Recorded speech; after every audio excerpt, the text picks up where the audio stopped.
കണ്ണൂർ ഇരിട്ടി മലയോര ഹൈവേയുടെ ടാറിംഗ് പ്രവർത്തികൾ പുനരാരംഭിച്ചു. നിർമ്മാണത്തിലെ അപാകതം മൂലം സ്തംഭനാവസ്ഥയിലായിരുന്ന പാലപ്പുഴ ചെന്തോട് പാലത്തിന്റെ നിർമ്മാണ പ്രവൃത്തിയും അവസാന ഘട്ടത്തിലേക്ക് നീങ്ങുകയാണ്.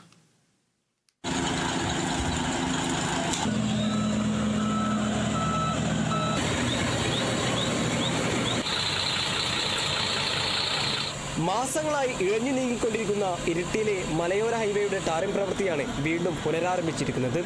നിർമ്മാണത്തിലെ അപാകത മൂലം സ്തംഭനാവസ്ഥയിലായിരുന്ന പാലപ്പുഴ ചെന്തോട് പാലത്തിന്റെ പ്രവൃത്തി അവസാന ഘട്ടത്തിലേക്ക് നീങ്ങിയതോടെയാണ് മണത്തളയിൽ നിന്നും ടാറിംഗ് പ്രവൃത്തി ആരംഭിച്ചിരിക്കുന്നത്.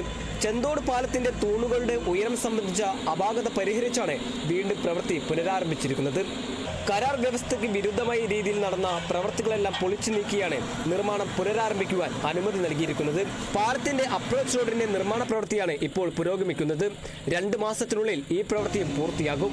59 കോടി രൂപ ചെലവഴിച്ചാണ് വള്ളിത്തോട് മുതൽ മണത്തണ വരെയുള്ള 28 കിലോമീറ്റർ ദൈർഘ്യമുള്ള മലയോര ഹൈവേയുടെ വീതി കൂട്ടി നവീകരണ പ്രവൃത്തി നടക്കുന്നത്.